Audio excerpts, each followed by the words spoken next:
Bienvenue dans cette vidéo qui va vous expliquer comment faire l'installation de MySQL et en même temps de faire l'installation de dbeaver qui est un gestionnaire de base de données et qui va nous permettre d'interagir avec notre base de données MySQL. Donc ici, si vous voulez faire une installation de MySQL, vous allez pouvoir vous rendre sur le site mysql.com ou de faire une recherche ici en tapant MySQL. Et vous allez venir ici, vous allez cliquer sur le premier lien ou cliquer directement sur Download. Donc, quand vous allez cliquer là-dessus, vous allez pouvoir avoir accès à notre page MySQL. Par la suite, quand vous allez arriver à ce niveau-ci, vous allez pouvoir cliquer ici sur Download, donc partir dans la zone de téléchargement, la page de téléchargement, et de rechercher. Vous allez pouvoir voir là, vous avez la possibilité d'avoir MySQL Enterprise ou MySQL Community. Donc vous allez cliquer sur Community parce que MySQL Enterprise c'est dire beaucoup plus aux entreprises. Et ici Community c'est ce qui va nous permettre de faire notre propre compréhension. Donc il y a plusieurs MySQL Community Server. Il y a plusieurs que vous pouvez prendre à ce niveau-ci. Ici, vous allez pouvoir voir les différents archives. Vous pouvez cliquer ici là, MySQL Installer for Windows. Vous allez pouvoir cliquer là, pouvoir télécharger MySQL proprement dit. Et quand vous allez télécharger MySQL, et vous allez sélectionner la version que vous souhaitez ici avoir et la version qui sont maintenues. Que vous pouvez avoir les autres versions qui ne sont pas maintenues, vous n'allez pas pouvoir avoir sur cette liste-ci. Vous allez pouvoir télécharger si vous avez 32 ou 64, vous allez pouvoir lancer l'installation. Cliquez ici. Si vous voulez installation offline, cliquez ici. Online, vous allez cliquer, vous téléchargez ici. Après, ça va charger de récupérer les informations sur et pouvoir faire l'installation.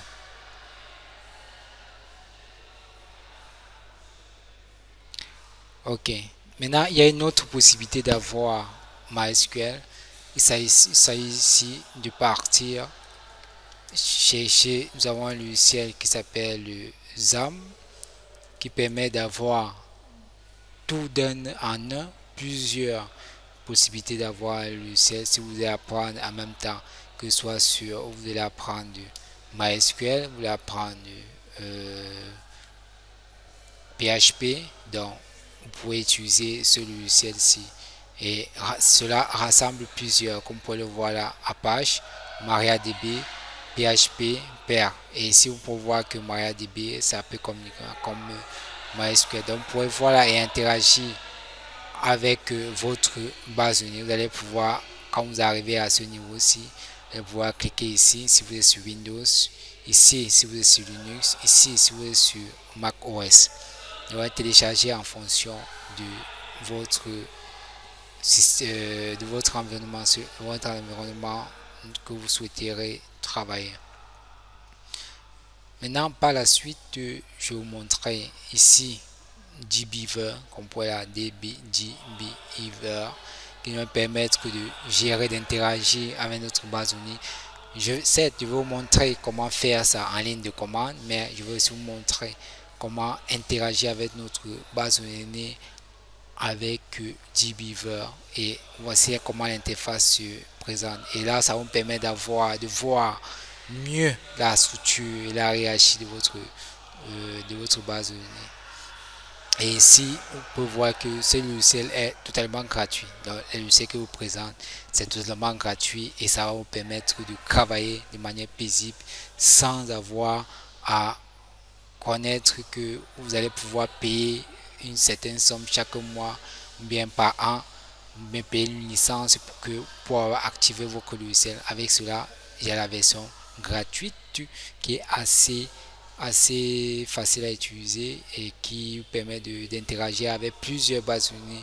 Et c'est pour ça que je vous recommande ici, parce que dbeaver vous permet d'interagir avec plusieurs instances de bases de données, que ce soit avec du PostgreSQL, que ce soit avec du non relationnel, notamment avec MongoDB, ça c'est un exemple de non relationnel, que ce soit avec des bases de données à distance, vous pouvez vous connecter facilement ici, que ce soit une base de données qui est distante de vous, que ce soit distant de manière locale, distant de manière internationale, c'est-à-dire via une autre plateforme d'un hébergeur, par exemple.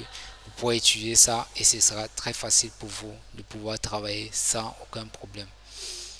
Donc ici il y a la version Pro, mais ici vous pouvez utiliser la version Community sans problème et vous n'aurez pas de problème à ce niveau-ci.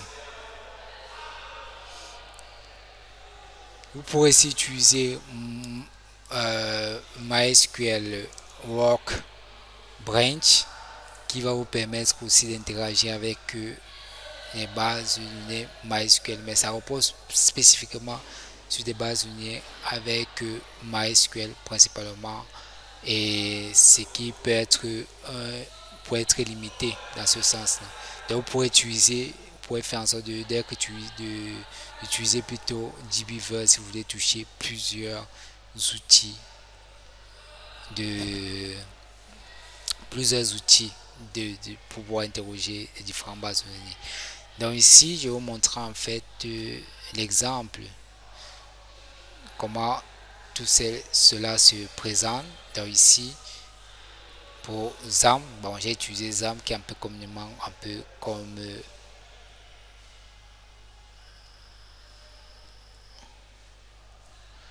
j'ai utilisé ZAM qui est un peu communément un peu comme MySQL. Donc ici, vous pouvez voir MySQL. Là, je l'ai lancé ici, ça se présente un peu comme ceci. Vous pouvez, quand vous ouvrez, donc vous allez rechercher après l'installation, quand vous allez télécharger et installer, vous allez rechercher ici qui serait présent ici. Vous allez pouvoir voir là ZAM, vous allez cliquer là, ça va s'ouvrir ici, ce serait sur Start, tout ça, et ensuite vous allez cliquer pour voir lancer ce dont vous avez besoin. Pour ceci, j'ai eu besoin de MySQL. Ok, dès que vous avez lancé, on peut maintenant utiliser Dreamweaver Community si vous voulez télécharger, vous l'installer, et ça va s'ouvrir et ça va s'afficher comme suit.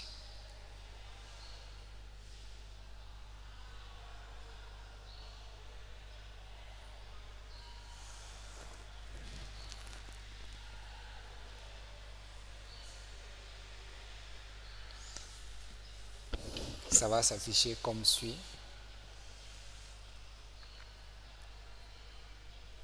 Donc cela va s'afficher comme suit. Vous allez pouvoir ajouter votre base de données, l'instance de votre base de données, parce que si vous allez lancer, vous allez voir ça tourne sur quel port, et normalement en installant ceci, vous allez pouvoir voir. Là on va faire un exemple pour que vous puissiez voir ici.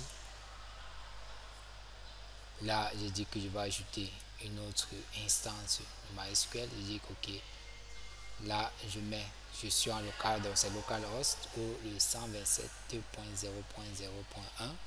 base de données peut spécifier, mais moi je ne vais pas spécifier. Utilisateur normalement c'est root, et il n'y a pas de base de données, il n'y a pas de mot de passe sur le ZAM quand on installe. Sur d'autres, si vous avez mis un mot de passe, vous pouvez le mettre à ce niveau ici, et ensuite vous allez juste cliquer. Vous pouvez tester la connexion. Quand vous voyez on dit connexion depuis ici, c'est bon, et quand vous voyez là on dit connecté depuis, ok, ça veut dire que c'est bon. Vous pouvez cliquer sur terminer. Là on voit notre instance est là. Ici je vais d'abord fermer.